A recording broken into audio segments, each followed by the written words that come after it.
lindezas? Como é que vocês estão? Graças a Deus. Que saudade que eu estava... Ó. Que saudade que eu estava de vocês.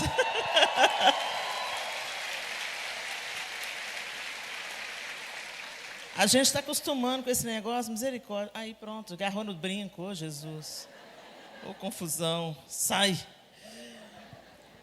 Gente, é uma alegria muito grande, sem demagogia, de estar aqui no Cura. Eu me sinto em casa, aqui na Comunidade Cristã de Ribeirão Preto. Amo os pastores, os líderes dessa casa. E amo vocês, ovelhas do Senhor, que sempre dizem sim a esse tempo de transformação, de renovo, de unção, né? E de cura para o nosso coração. O Senhor é aquele que está trabalhando. E Ele é soberano sobre absolutamente todas as coisas. Nós estamos vivendo o que nós estamos vivendo porque o Senhor tem um propósito. Em tudo que Deus permite, há um propósito. E essa é a grande delícia e alívio de pertencer a Deus. Que nós não vivemos à deriva. Nós temos dono. E uma vez que Ele é o dono da nossa vida, há um propósito a se cumprir em nós e através de nós. Então é muito bom a gente se reunir aqui mais uma vez com o propósito de aprender mais do Senhor. E sem mais delongas, eu queria que você abrisse a sua Bíblia comigo no livro de 2 Samuel, capítulo 6. 2 Samuel, capítulo 6. E nós vamos ler a partir do verso 16, essa história que vocês conhecem muito bem. Eu vou usar a versão NVI. E em 2 Samuel, capítulo 6, a partir do verso 16, a palavra de Deus diz assim: Aconteceu que, entrando a arca do Senhor na cidade de Davi, Mical, filha de Saul, observava de uma janela. E ao ver o rei Davi dançando e celebrando perante o Senhor, ela o desprezou em seu coração. Eles trouxeram a arca do Senhor e a colocaram na tenda que Davi lhe havia preparado, e Davi ofereceu holocaustos e sacrifícios de comunhão perante o Senhor. Após oferecer os holocaustos e os sacrifícios de comunhão, ele abençoou o povo em nome do Senhor dos Exércitos e deu um pão, um bolo de tâmaras e um bolo de uvas passas a cada homem e a cada mulher israelita. Depois todo o povo partiu, cada um para a sua casa. Voltando Davi para casa, para abençoar sua família, Mical, filha de Saul, saiu ao seu encontro e lhe disse: Como o rei de Israel se destacou hoje, tirando o manto na frente das escravas de seus servos, como um homem vulgar. Mas Davi disse a Mical: Foi perante o Senhor que eu dancei, perante aquele que me escolheu em lugar de seu pai ou de qualquer outro da família dele, quando me designou soberano sobre o povo do Senhor, sobre Israel. Perante o Senhor celebrarei e me rebaixarei ainda mais e me humilharei aos meus próprios olhos, mas serei honrado por essas escravas que você mencionou. E até o dia de sua morte, Mical, filha de Saul, jamais teve filhos. A gente conhece essa história, eu já ouvi muitas pregações sobre isso. E a gente sempre se apega ao fato de que Mical teve uma atitude completamente infeliz, quando ela vê Davi entrando, celebrando ao Senhor, celebrando porque a arca da aliança, que representava a presença de Deus, estava voltando. Estava vindo para a cidade de Davi, em Jerusalém.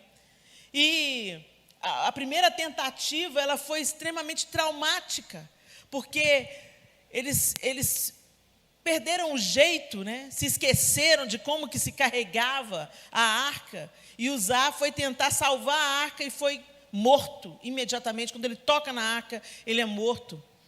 Porque não é assim que deveria ser feito. E Davi volta e lamenta, e Davi volta agora e traz a arca da aliança, e ele entra com toda a sua alegria, porque aquilo representava: estou trazendo Deus para casa, estou trazendo a presença de Deus para casa. É forte.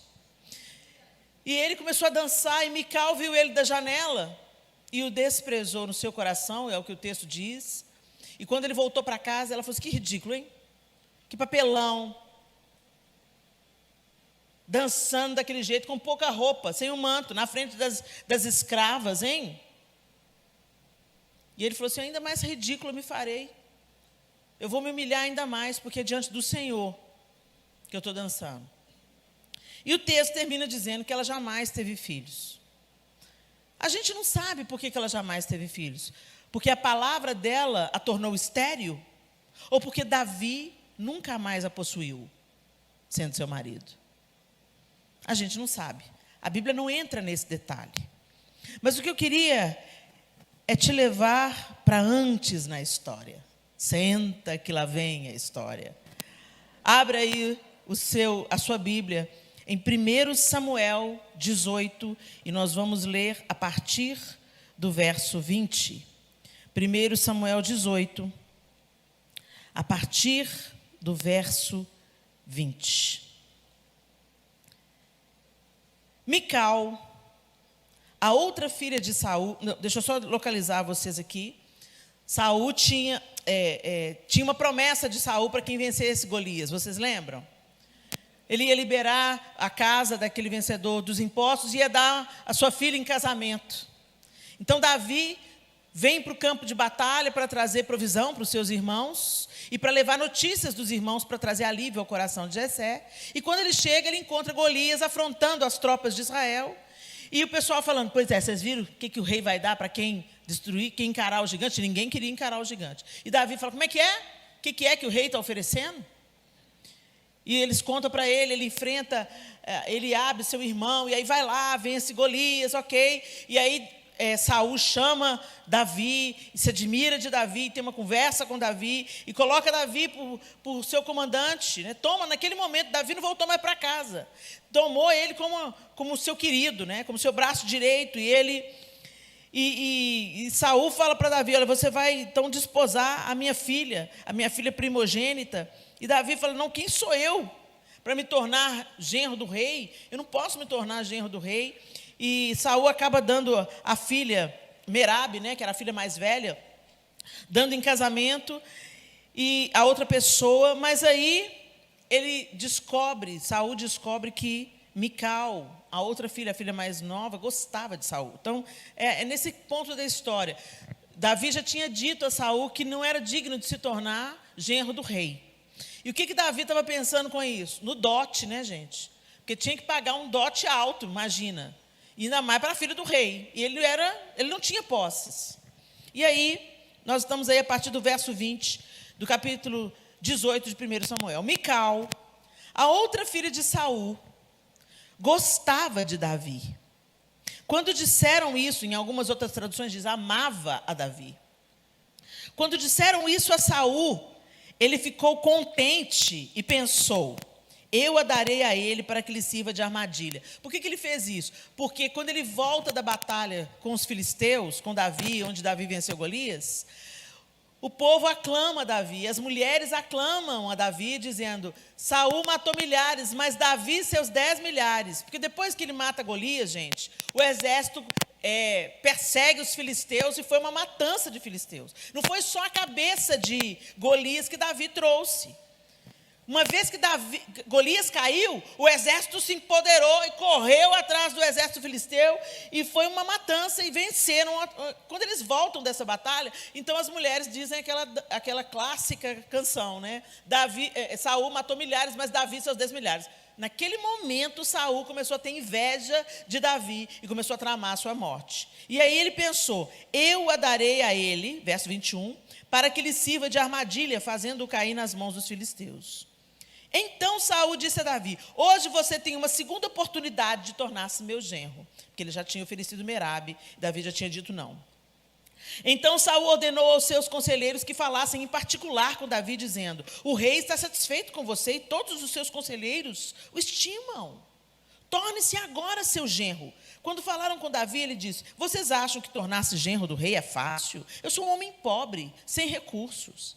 Quando os conselheiros de Saul lhe contaram o que Davi tinha dito, Saul ordenou que dissessem a Davi, o rei não quer outro preço pela noiva, além de 100 prepúcios de filisteus, para vingar-se de seus inimigos. O plano de Saul era que Davi fosse morto pelos filisteus.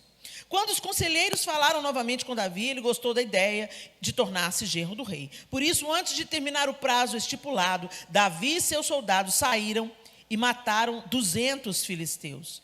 Ele trouxe os prepúcios e apresentou-os ao rei para que se tornasse seu genro. Então Saul lhe deu em casamento sua filha Mical. Quando Saul viu claramente que o Senhor estava com Davi e que sua filha Mical o amava, temeu ainda mais e continuou seu inimigo pelo resto da vida. Então, nós temos um elemento aqui.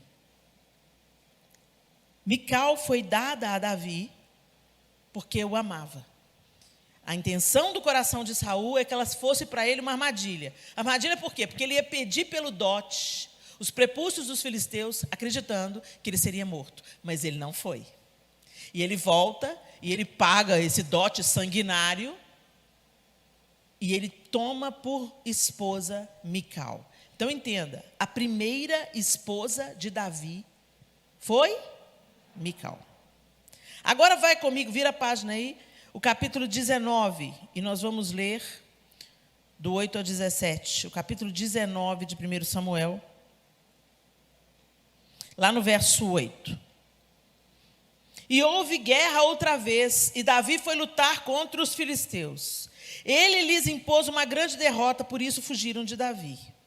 Verso 9. Mas um espírito maligno, mandado pelo Senhor, apoderou-se de Saul quando ele estava sentado em sua casa, com sua lança na mão. Enquanto Davi estava tocando harpa, Saul tentou encravá-lo na parede com sua lança, mas Davi desviou-se e a lança encravou na parede.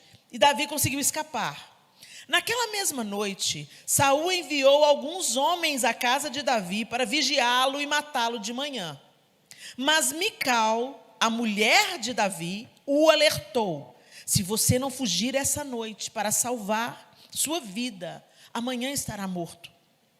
Então Mical fez Davi descer por uma janela e ele fugiu. Depois Mical pegou um ídolo do clã e o deitou na cama, pôs uma almofada de pelos de cabra na cabeceira e o cobriu com um manto. Quando chegaram os homens que Saul tinha enviado para prender Davi, Mical disse: ele está doente. Então Saul enviou os homens de volta para verem Davi, dizendo: tragam-no até aqui em sua cama para que eu o mate. Quando, porém, os homens entraram, o ídolo do clã estava na cama e na cabeceira havia uma almofada de pelos de cabra. Saul disse a Mical: por que você me enganou desse modo e deixou que o meu inimigo escapasse? Ela lhe respondeu: ele me disse que o deixasse fugir, senão me mataria. Vamos até aí. Veja comigo, gente. Mical amava Davi. Mical foi oferecida como esposa a Davi pelo rei, e isso lhe custaria 200 prepúcios. Coisa esquisita, né, gente? De filisteus.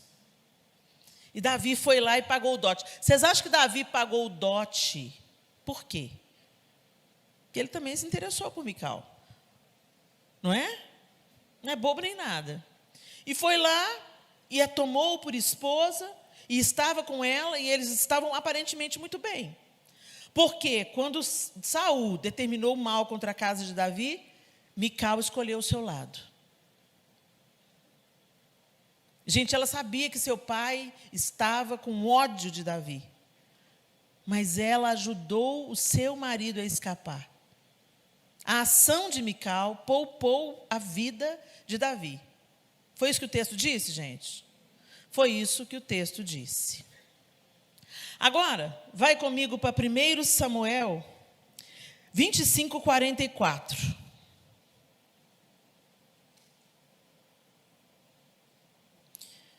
1 Samuel 25.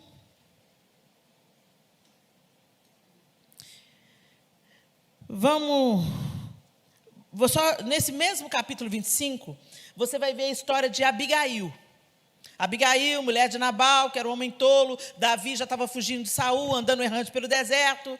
E ele se irou contra Nabal, ele vinha contra a casa de Nabal, mas no meio do caminho tinha a mulher de Nabal e ela intercedeu pela sua casa. Estou acelerando a história aqui. E o capítulo 25 narra isso. E no capítulo 25 diz que Deus feriu a Nabal de morte por causa da tolice de Nabal. E Abigail tinha salvado toda a sua casa.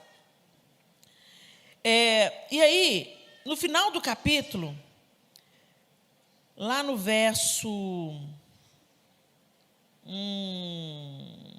39, o texto diz assim: quando Davi soube que Nabal estava morto, disse: bendito seja o Senhor que defendeu a minha causa contra Nabal, por ter me tratado com desprezo.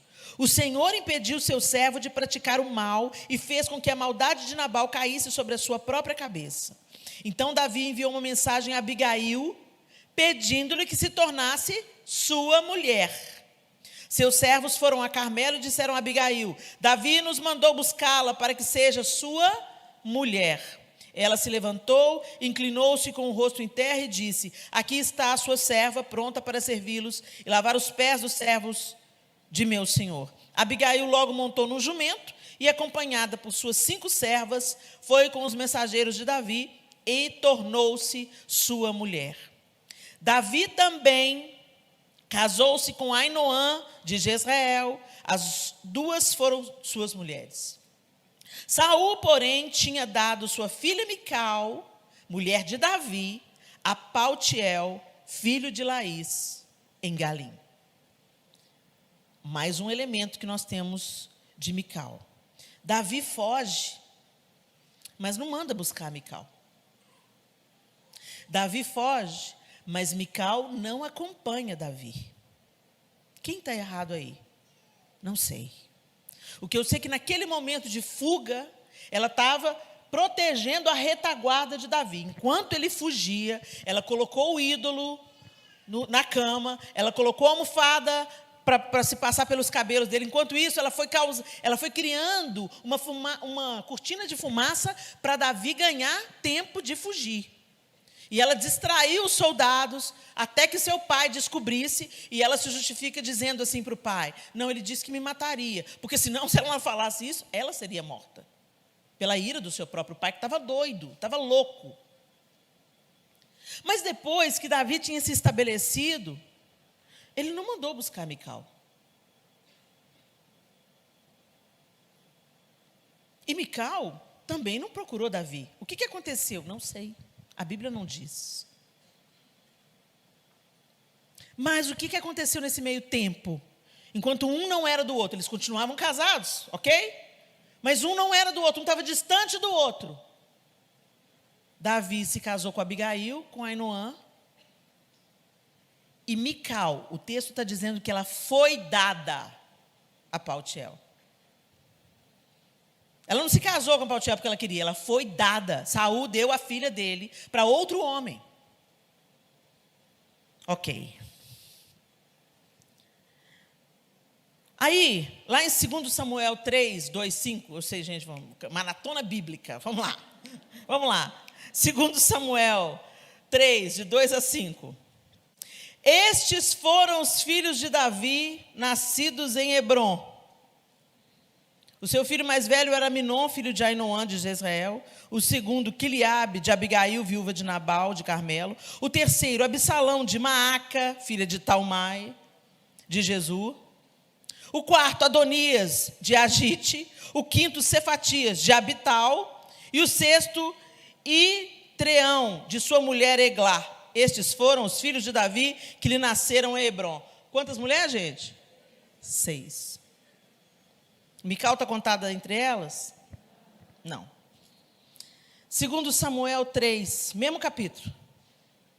13 a 16. Vamos lá. Eu copiei aqui, mas 2 Samuel 3. O que aconteceu? O reino de Saul ia se enfraquecendo, o reino de Davi prosperando, e Abner fez uma proposta para Davi. A quem pertence essa terra? No verso 12. Faz um acordo comigo e eu te ajudarei a conseguir o apoio de todo Israel, porque um outro filho de Saul estava no trono. E Davi responde para Abner: está bem, disse Davi, farei um acordo com você, mas com uma condição. não compareça à minha presença quando vier me ver, sem trazer-me Mical, filha de Saul. E Davi enviou mensageiros a Isbosete, filho de Saul, que estava no trono, exigindo: entregue-me minha mulher. Quem, gente? Que ele disse? Minha mulher Mical, com quem me casei pelo preço de 100 prepúcios de filisteus. Diante disso, Isbosete mandou que a tirassem do seu marido Paltiel, filho de Laís. Mas Paltiel foi atrás dela e a seguiu chorando até Baurim. Então Abner ordenou-lhe que voltasse para casa, e ele voltou. O que te parece Mical agora? Aí depois desse episódio, Mical é trazida, entregue novamente a Davi. E já tinha outras 6 esposas. E é depois desse episódio que ela olha Davi na janela, ela vê Davi, ela despreza Davi no seu coração. E aí Davi, não sei se vocês perceberam no texto que a gente leu primeiro, mas Davi joga uma coisa na cara de Mical. Ele fala assim com ela assim: Deus me escolheu ao invés do seu pai.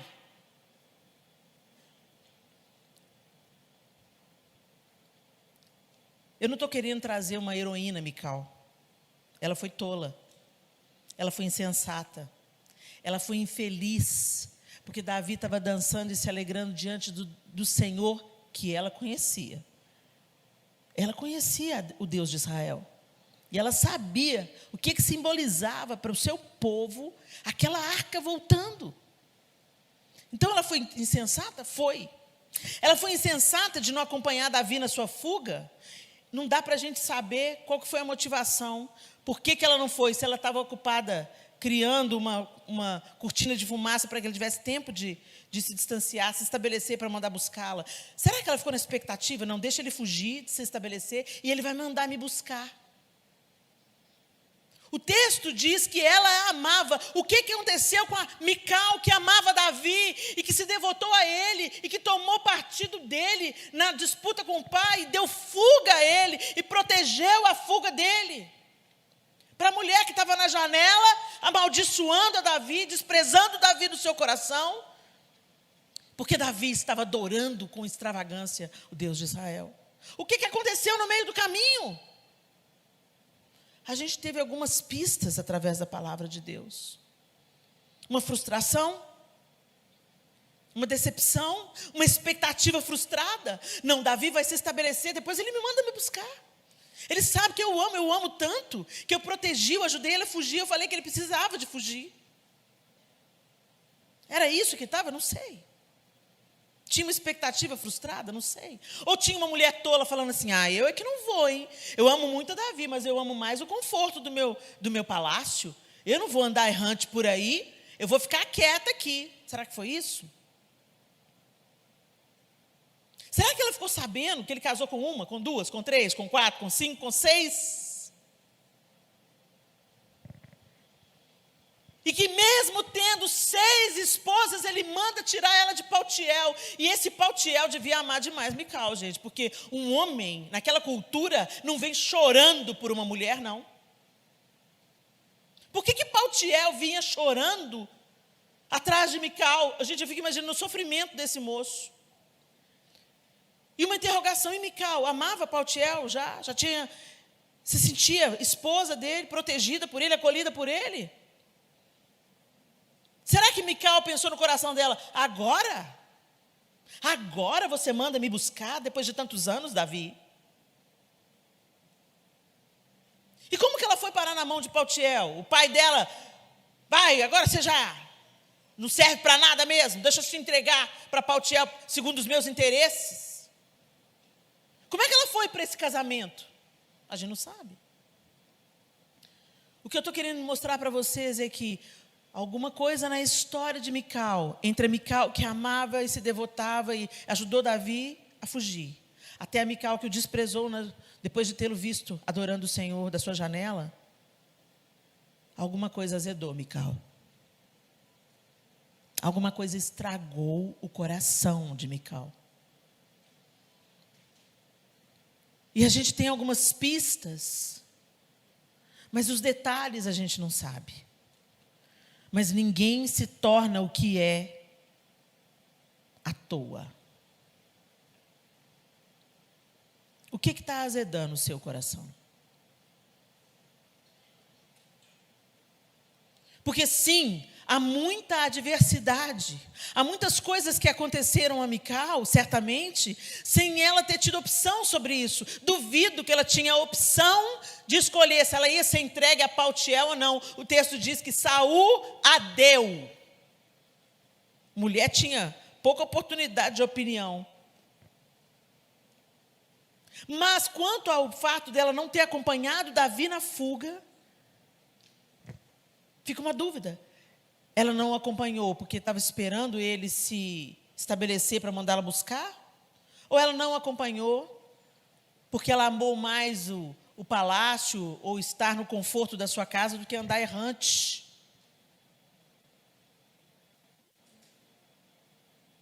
Eu posso estar absolutamente errada, porque a Bíblia não é clara quanto àquilo que realmente aconteceu. Qual a motivação de Mical para ela não ter fugido junto.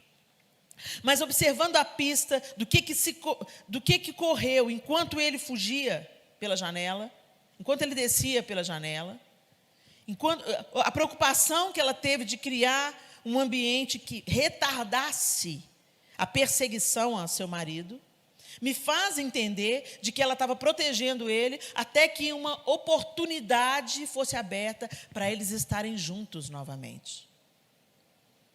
Quando o meu marido tivesse organizado, ele vai me mandar buscar. E cá entre nós, gente, Davi se organizou, porque ele mandou buscar Abigail. Não era uma vida fácil. Abigail era uma mulher de um homem rico, muito rico. E Davi sabia disso.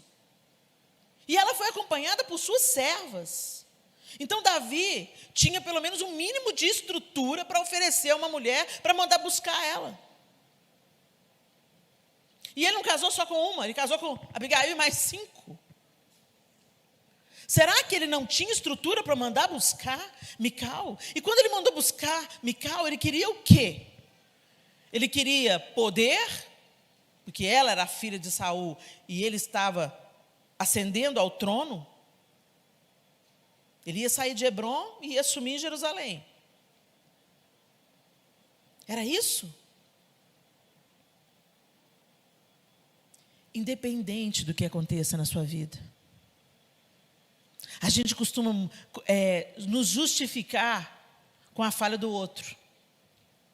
Ah, fulana é assim porque ela foi abusada. Sim, gente, faz todo sentido. Porque eu fui molestada sexualmente na minha infância e isso gerou uma série de reverberações na minha adolescência, no início do meu casamento e até na minha vida adulta, na relação com os meus filhos, até o Senhor intervir com cura e libertação na minha vida. Mas o que eu quero dizer é que nós conhecemos a fonte que Mical não conhecia. Ela conhecia de ouvir falar, ela conhecia o Deus de Israel por tradição, era o Deus do seu pai. Aliás, o Deus que o pai dela insistiu em não obedecer. Mas nós dizemos que conhecemos o Deus de Israel através de Jesus Cristo, seu Filho, que nos redimiu e nos uniu a Ele. Mas nós continuamos com o nosso coração amargo e deformado pela dor que nos aconteceu. E essa dor que nos aconteceu está modelando a maneira como nós agimos agora. Então você é uma mulher reativa, porque eu não vou aguentar mais desaforo, porque meu pai foi abusivo, meu marido foi abusivo, eu não vou mais aguentar desaforo, não vou levar mais desaforo para casa. Se bater, vai levar de volta. Não, eu não vou confiar no meu marido, não, porque meu pai, minha mãe serviu, ficou lá cozinhando, passando, lavando, acabou a vida sem nada. Eu não vou ser assim, não. Eu vou ter a minha carreira, filho cresce e a vida anda, eu vou tomar a rédea da minha vida. E a gente começou a acreditar em mentiras bem contadas, e a gente baseia e estrutura o nosso comportamento naquilo que a gente sofreu, naquilo que nos aconteceu. E a gente consegue entender o que aconteceu com a Mical. A gente consegue sentir até a dor dela, é ou não é? Quando eu estava tecendo para vocês a história, relatando para você, todo mundo conhece Mical como uma ridícula que desprezou Davi, que mulher louca.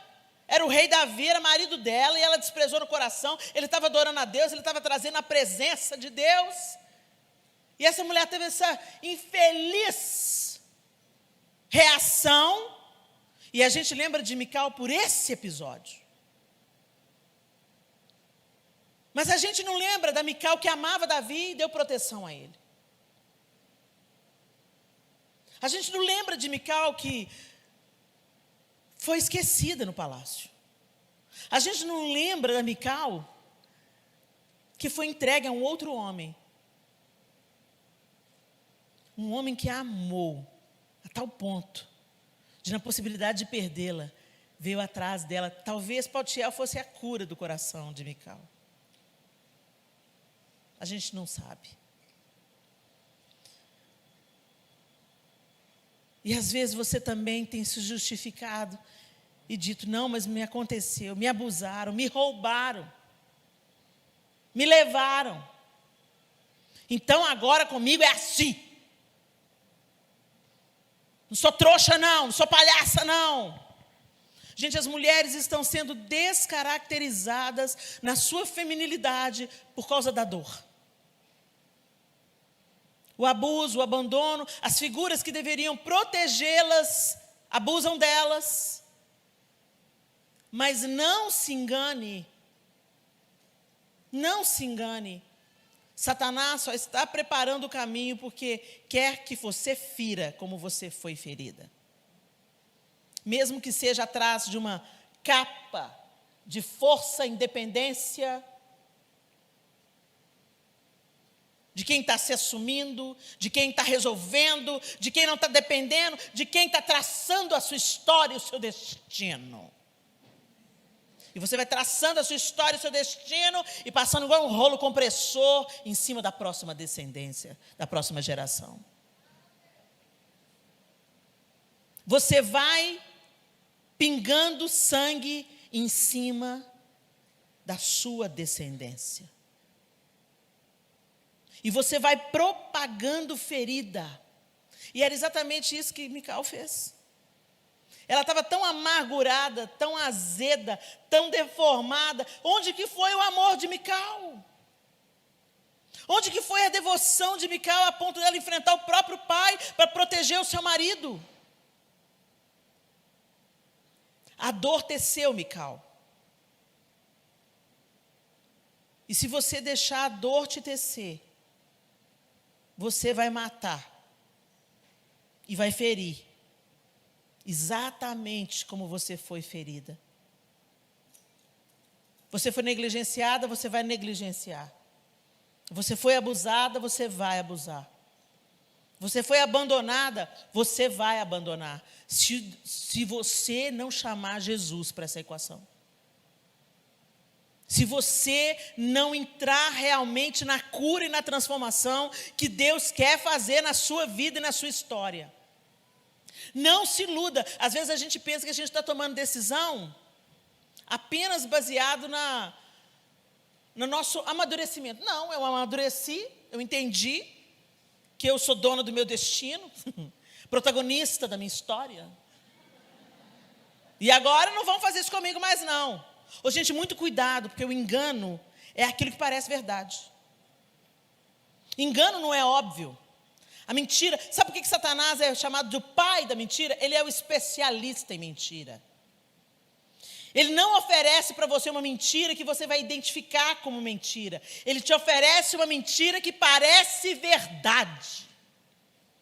E hoje nós estamos sendo rodeadas de frases que parecem verdade, mas são mentira. A mais famosa delas, eu tenho citado ultimamente em todas as minhas mensagens, é: não sou obrigada. Não sou obrigada.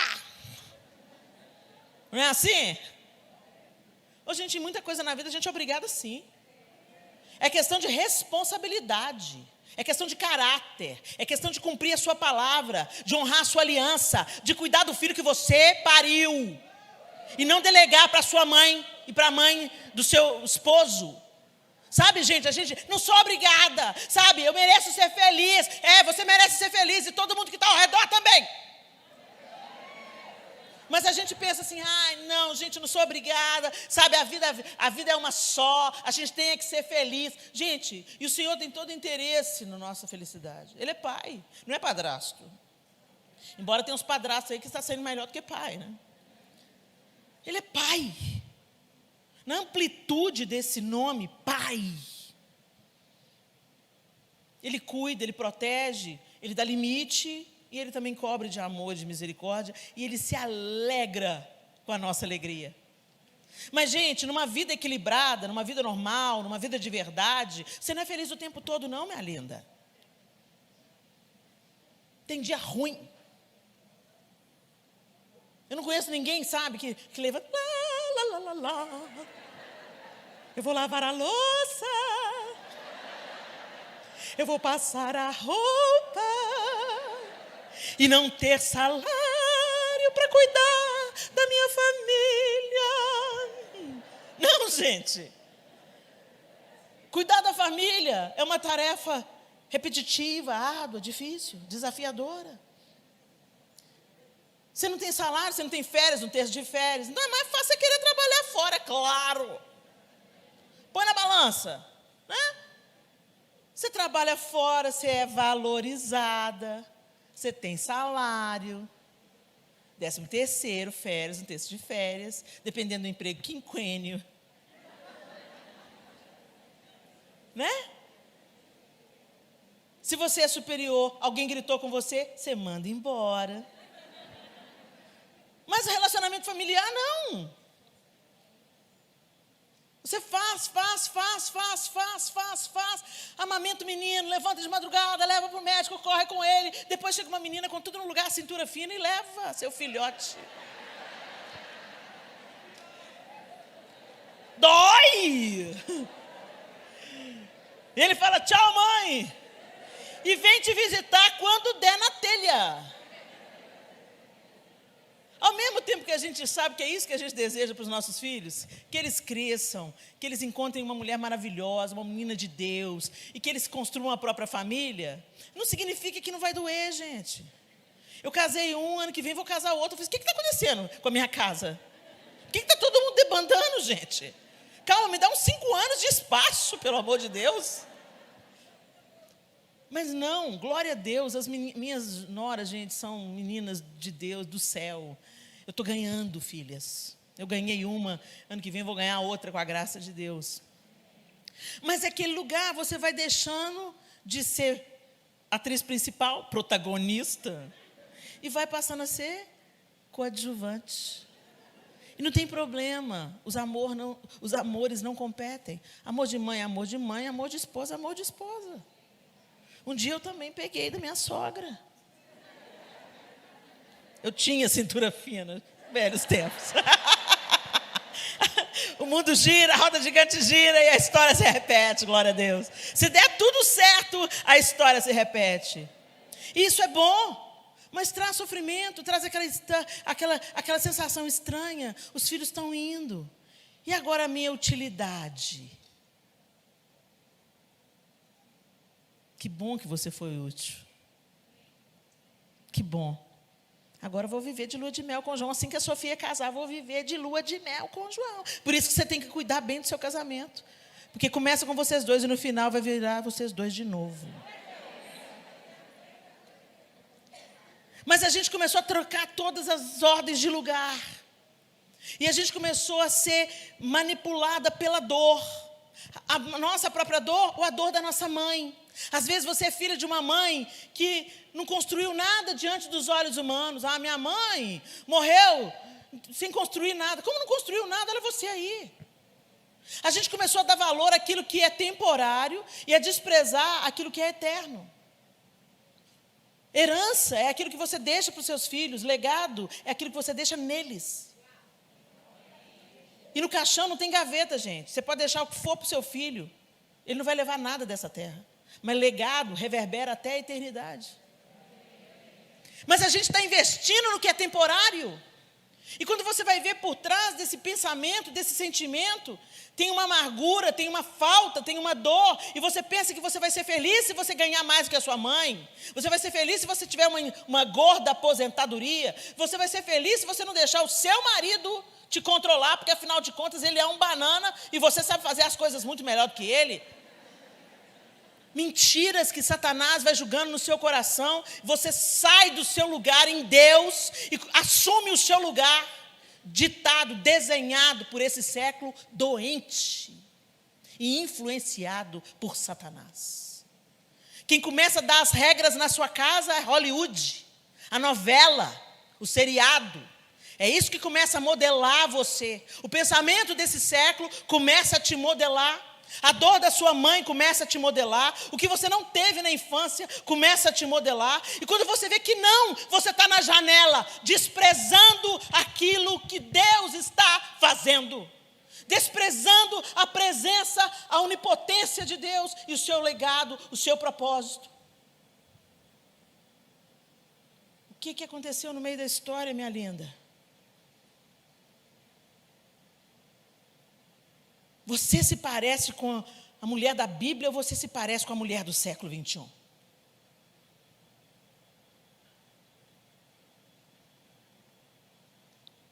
Quem está ensinando aos seus filhos é você?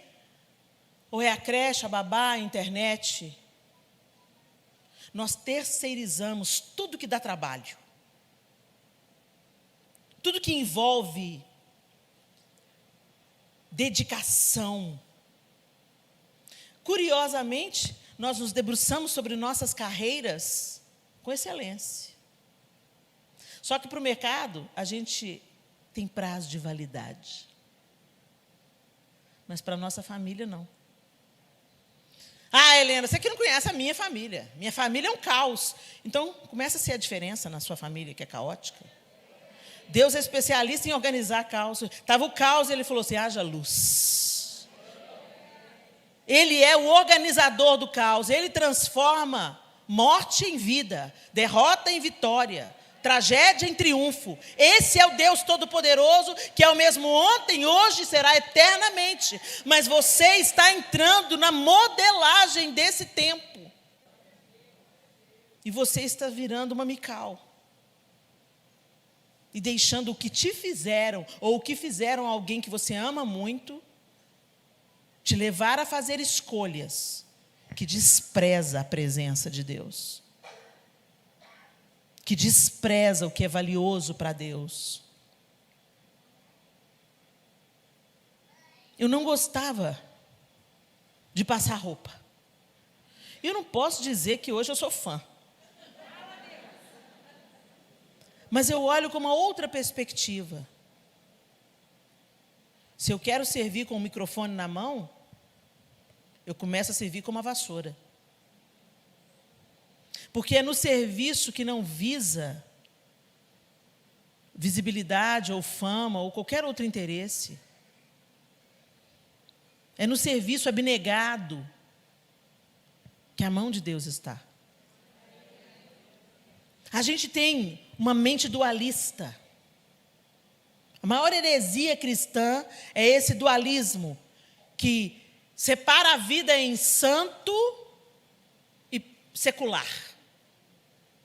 Então, o que eu faço na igreja é obra de Deus. O que eu faço em casa não é obra de Deus. Eu servi no ministério, eu sou próxima de Deus. Não, fulano, gente, Danilo Figueira, Mônica, Helena, sabe, eles têm um upgrade ali, uma intimidade com Deus. Mentira! O mesmo acesso que eu tenho a Deus, você tem como filha. É Jesus Cristo que é a porta e todos nós passamos por ela, pela porta, o caminho, a verdade, a vida, que é Jesus Cristo. Mas a gente, na nossa mente dualista, a gente santifica coisas que não são para santificar. Sabe quando a gente fala assim, vamos nos reunir no templo? o templo. Não, a gente não come aqui dentro porque é templo, não, gente. A gente não come aqui dentro porque vai dar um trabalho para o pessoal que vai limpar depois. Aqui não é lugar de comer. É ordem e decência.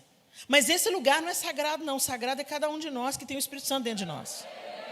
O Espírito Santo, mesmo que vivificou Jesus entre os mortos, habita em você. Então nós somos indesculpáveis. Porque agora o mesmo poder que ressuscitou Jesus morando em você, pode te ressuscitar também. Mas a gente vai colocando um tanto de entulho em cima do Espírito Santo. Enquanto a gente coloca esse tanto de entulho em cima do Espírito Santo, a gente toma o volante da nossa própria vida. E a gente separa a vida em aquilo que é sagrado, aquilo que é de Deus, aquilo que Deus está fazendo e aquilo que eu vou fazer. Não, gente.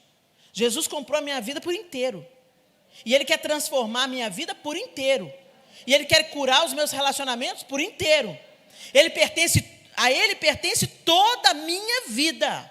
Então, quando eu estou passando a camisa do João, eu não estou passando só para edificar a minha casa. Eu estou passando para trazer alegria ao coração de Deus. Porque quando eu passo a camisa, eu sirvo. E a Bíblia diz assim: tudo quanto fizerdes, fazei-o como para o Senhor. Então, fica leve. A vida fica leve cuidar de filho, porque você sabe que você está cuidando de filho e que o filho é herança do Senhor e galardão confiado nas suas mãos. A perspectiva muda e você começa a olhar coisas ordinárias e entende que elas são extraordinárias. Jesus curou, fez e aconteceu apenas no dízimo da sua vida inteira. Ele viveu 30 anos no anonimato e 3 anos ele serviu com maravilhas e milagres. E quando Deus falou assim: esse é o meu filho amado em quem me comprazo, Jesus não tinha feito nada de extraordinário e santo. Ele ainda não tinha vencido Satanás no deserto. Ele ainda não tinha ressuscitado a filha de Jairo. Ele ainda não tinha multiplicado os pães e peixes. Ele foi para João Batista para ser batizado.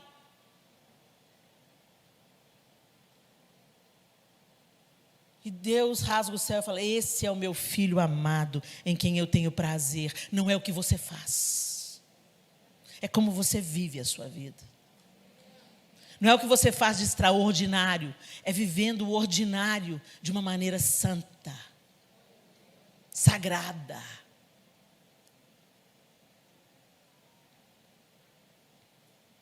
Cuide dos filhos para a glória de Deus. Honre seu marido para a glória de Deus. Não chegue na janela como Mical para desprezar o que Deus está fazendo.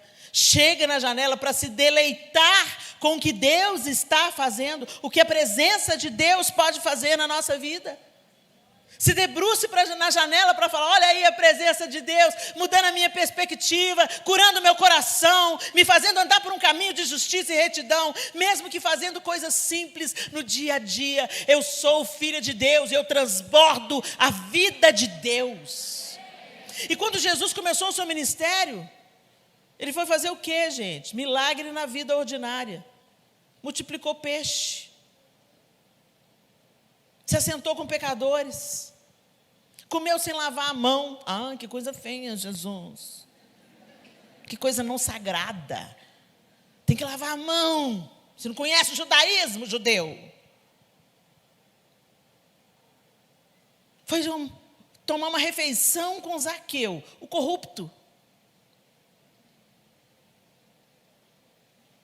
Escrevendo na areia, dormindo no barco. Não te parece uma coisa bem ordinária? Bem comum? Numa vila de pescadores, num barco de pescadores, vou dormir. E a gente querendo impressionar Deus com coisas extraordinárias. Foi vivendo a vida comum, a vida simples. E fazendo coisas não glamurosas. Que Jesus deixou a sua marca em todos nós. E nos redimiu com seu sangue. Mas a gente diz que é crente. Vem na igreja. Mas a gente toma um rumo tão diferente. Jesus escolheu Cafarnaum, uma vila de pescadores, mas a gente quer Jerusalém.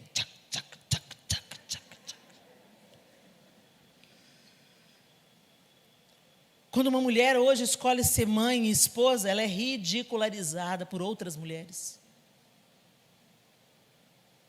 Mas a mulher mais extraordinária da Bíblia não foi a rainha Esther, não foi a poderosa Raabe, prostituta, não foi a juíza Débora.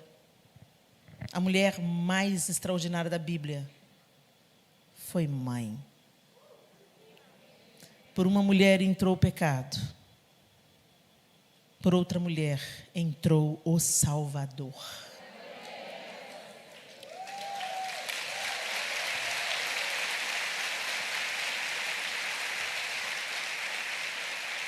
Foi pela maternidade que nós fomos redimidas do nosso lugar de vergonha. E Deus nos reposicionou no seu plano perfeito. Foi pela maternidade. A mesma maternidade que o feminismo extremista ridiculariza.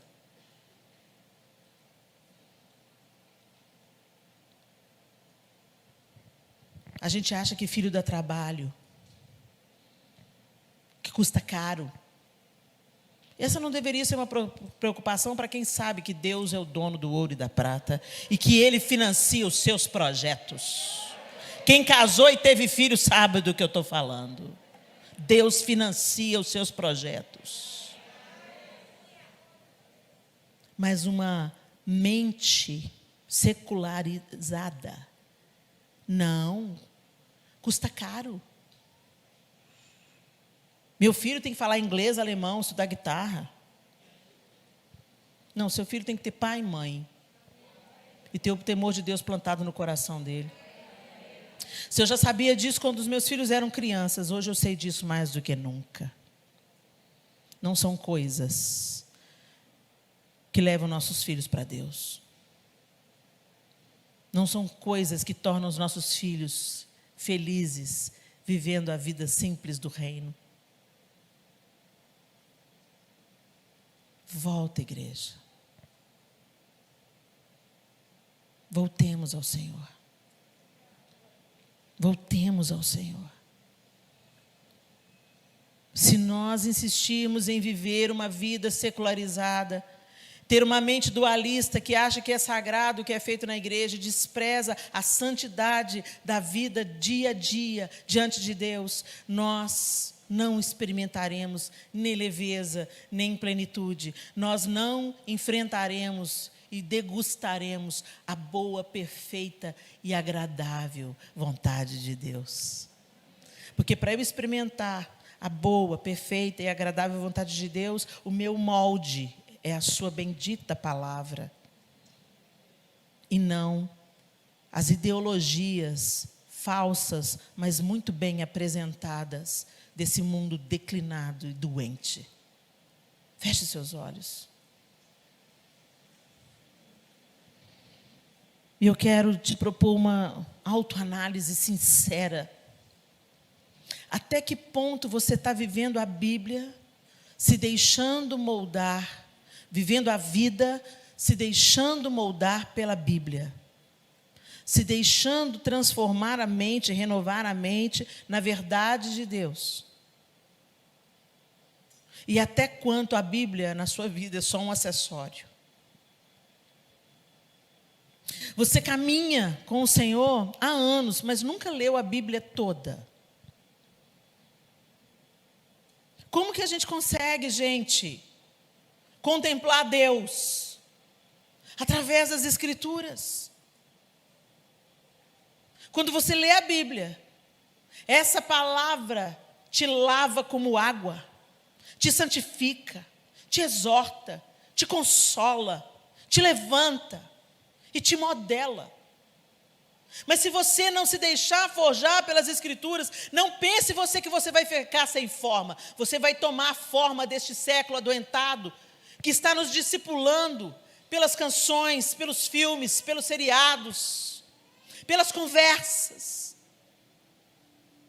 pelos acontecimentos, pelas pandemias. Isso tudo vai nos atingindo, nos afligindo e nos modelando. Não pense você que essa pandemia não deixou uma marca em todos nós. Por isso nós temos que nos apegar à presença de Deus. E a presença de Deus não é só de moveres, gente. A presença de Deus, ela vem pela sua palavra. Quando contemplamos a palavra de Deus, mergulhamos nas escrituras sagradas, nós enxergamos a face amorosa de Deus. E somos modificados para sempre. Que não aconteça conosco o que aconteceu com Mical. A amargura de Mical a deixou estéril.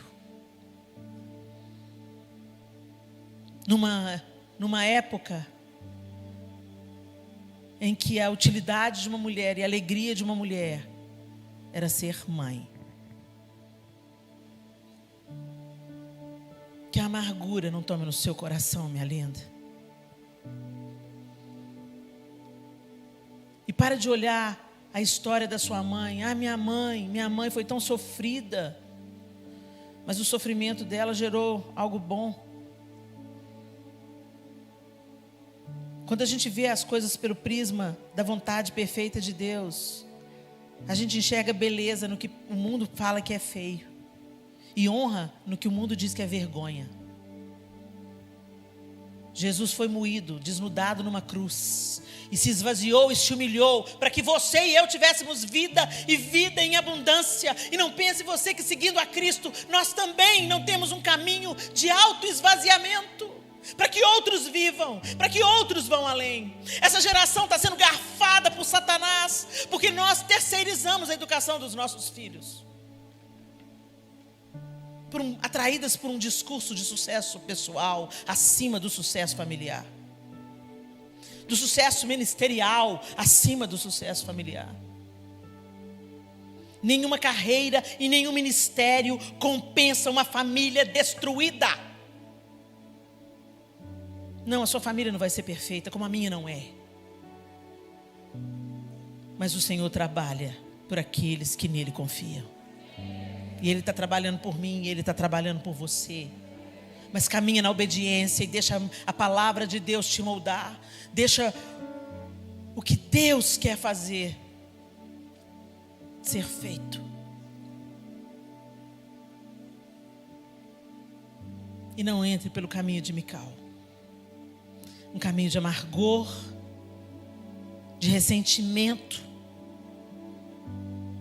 de morte e esterilidade.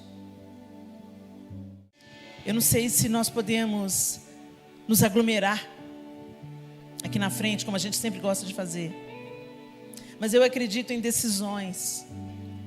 Eu acredito em marcos na nossa vida, onde nós publicamente assumimos uma postura, tomamos uma decisão diante do céu e também diante do inferno. O diabo tem que saber e ver o que a gente está decidindo. E a gente tem que assumir uma responsabilidade. E eu quero dar essa oportunidade para você, mulher, que talvez até aqui tenha se deixado ser modelada pela sua dor, pela dor da sua mãe, de alguém que você ama muito, pelas ideologias desse tempo que a gente vive. Você sabe que muitas coisas do que são anunciadas hoje como se fossem verdade, ou são relativizadas como se fosse uma escolha pessoal. A palavra de Deus deixa muito clara a sua posição. Talvez você tenha se deixado maleável assim, e tem hora que você fraqueja, e assumindo um padrão de vida que você sabe que é contrário à palavra de Deus. Mas hoje, nessa noite, você entendeu que você não quer ter o fim de Mical,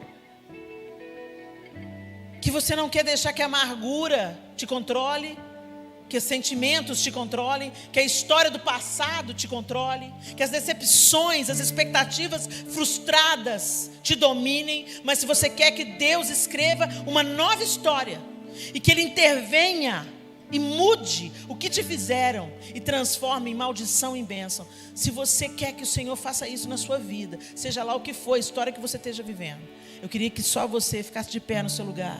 E eu gostaria de orar com você, no seu lugar mesmo. Fique de pé no seu lugar e eu quero orar com você. Aleluia.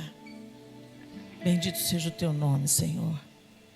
Se você não vai se levantar, fique em oração por essas mulheres que se posicionam agora e que tomam uma decisão, porque tomar decisão nem sempre é fácil, mas permanecer nela é ainda mais difícil. Pode? Então, a pastora Maura está dizendo que você pode vir à frente. Sai. Não, vocês não vão sair não, gente, porque é muita gente. Então fica firme aí. Aí é o seu altar. Aí é o seu altar. Você está diante de Deus. Quando você ficou de pé, você está diante de Deus, declarando publicamente diante do inferno e diante do céu: eu não quero terminar como Mical. Eu não quero ser dominada por falsos padrões, nem por meus sentimentos, nem pelas minhas dores, nem pelas minhas frustrações, nem pelas minhas decepções, nem pelas minhas expectativas frustradas. Eu quero viver a plenitude do que o Senhor tem para mim. Eu quero me debruçar sobre a janela e ver a sua presença chegando e me alegrar e dançar junto e celebrar junto. Eu quero dançar a música no seu ritmo, Senhor. Eu quero viver a vida no seu ritmo, Senhor. Em nome de Jesus. Então feche seus olhos. Ó Deus, o Senhor conhece cada uma dessas mulheres que estão de pé, algumas de joelhos, em rendição diante do Senhor. Eu clamo a Ti em nome de Jesus. Inclina os Teus ouvidos ao nosso clamor e arrependimento, Senhor. É tão sutil a mentira do nosso inimigo e tão sedutora, que nós nos desviamos do Senhor sem nem percebermos. Mas nessa noite, Deus, o Senhor nos atrai de volta. O Senhor joga luz nas nossas trevas. E o Senhor nos ensina que nós não precisamos viver dominadas pelo medo, pela vergonha, pela rejeição, pela decepção, pela frustração de uma expectativa. Nós não precisamos sermos cativas, ó Deus, reféns daquilo que imaginamos, do nosso passado, dos abusos que sofremos. O Senhor tem uma nova vida para nós. E bendito seja Deus por Jesus Cristo e pelo Espírito Santo que hoje nos convence e nos habilita a vencer.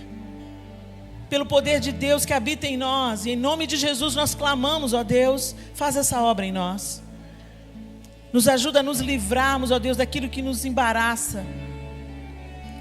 E a viver a plenitude da vida.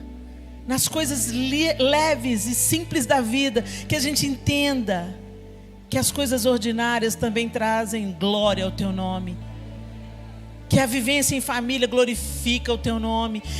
Que sementes eternas são semeadas no cotidiano, no trabalho, na universidade, no lar, nas amizades. Que o Teu nome seja glorificado na totalidade de quem somos, em todas as áreas da nossa vida. Que o Senhor tenha primazia, Senhor. E que o nosso coração não seja amargurado e não nos leve à esterilidade como Mical foi levada. Que a história da nossa irmã que foi revelada aqui na palavra de Deus nos sirva como exemplo. E que todas as vezes que nós ouvirmos o nome de Mical ou lermos o nome de Mical, que a gente se lembre da nossa própria história e trajetória.